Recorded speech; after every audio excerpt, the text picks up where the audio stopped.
Hello, it's Friday the 25th of September and this is an assembly this week on the theme of gratitude. So I hope that you were all happy and sat in school working hard and focused. It's quite obvious to some of you, I imagine, who should have had me this week that I am not at school, I'm at home. And the reason I am at home is because for the second time now, or the third time if you think about the initial lockdown, I am having to isolate. I'm absolutely fine, I'm healthy, I'm fit and well, but I was contacted by Test and Trace and asked to stay in for 14 days. My initial reaction to this is one of absolute frustration. My family got tested the previous week and we had to stay in while we waited for the results, and all our tests were negative.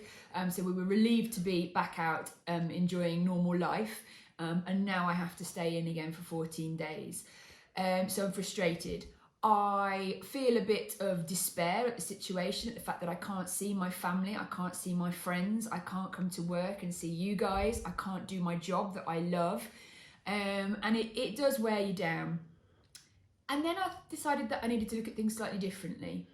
So we are lucky enough to be living in a country where, although we might complain about the way the procedures have been put in place, I was contacted, somebody did call me. We have systems in place where they are tracking this virus, and I was called and told, for your own safety and for the safety of those around you, you need to self-isolate. I am stuck in a house. I have a house. I have a roof over my head that is warm and dry and safe. I have the option to have food delivered to me. I can order food and it will be brought to my door and left on my doorstep by a delivery driver, and I can pay contactless. I have all these things available to me, and actually I'm very, very lucky, and I need to start thinking about the things that I do have rather than the things I'm missing out on. This week was, on Monday, was World Gratitude Day, and across the world people were thinking about the things that they're grateful for and looking at how gratitude can actually help your mental health, but also your physical health as well. And this is something we've been talking about in life skills lessons in the last couple of weeks. Research shows that adopting an attitude of gratitude, simply expressing appreciation and being more thankful, can measurably improve your overall well-being. For example, studies prove that gratitude can increase happiness, reduce depression, and strengthen resiliency. Grateful people often experience reduced blood pressure, less chronic pain, increased energy, even longer lives. People who purposefully express more gratitude report higher self-esteem than those who don't, and they're more likely to help others, a pro-social behavior also linked to greater happiness. People who capture grateful thoughts before bed sleep better than those who don't. Why so many positive changes?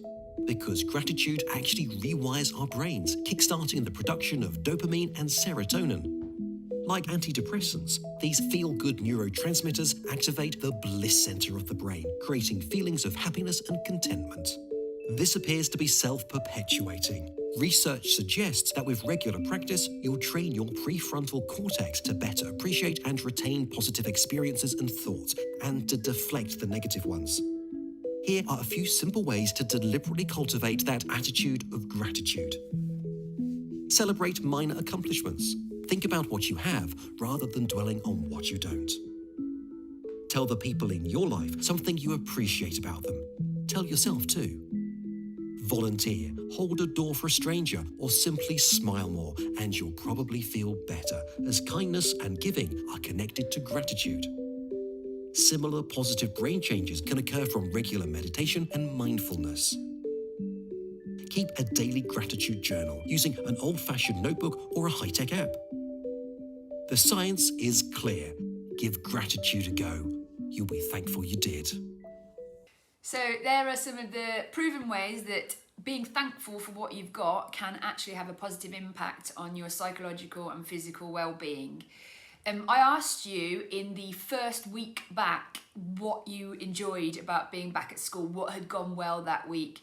And it was really, really nice to see some of your responses. Some of them were obviously thinking about yourselves and the fact that you'd been able to spend time with your friends again that you hadn't seen all over the summer. But some of them were actually about the things that you had done for other people. And I thought that was really, really nice that some of you had already recognised that you had had a positive impact on the people around you in school. It has been a really, really nice start to this academic year, despite everything that's going on outside of school. And I want you all to think carefully about who has made that difference, because our school is made up of students and staff. So together, you and us, we have made this school a wonderful place to be, and we have really enjoyed being back teaching you again. I want you to focus on that, and I want you to try and keep that positivity up into the next couple of weeks, as there are going to be challenges and there are going to be things that come to test us. But we know that as a team, we can make the Edge a fantastic place to be. So let's take a look back at week 1 of Edge Life. You said to me that you had focused on your education. You even thanked Adam and Andy for getting everything in place to make the transition back to school such a smooth one. You noticed that you'd helped new staff, you'd been respectful. Lots of you saying you'd enjoyed seeing your friends after having so long off. Getting to use the gym, doing enrichment, having a break from your family, having been stuck with them for so long. And then some specific ones about actually going out and walking in the Lickey Hills in the first week, if you think back. And then a lovely one to end with, I had banging food. So thank you there to Sarah for providing fantastic food. So I want to say thank you to you guys for listening. And I want you to have a fantastic afternoon and think carefully about all the staff that are absolutely going out of their way to make your afternoon fun and enjoyable in very, very difficult circumstances. And maybe take time out of your afternoon to say thank you to them. Think about when you get home, people who've helped you, people who have supported you, and say thank you to them. And let's spread some of that gratitude. Hopefully, I'll see you very soon.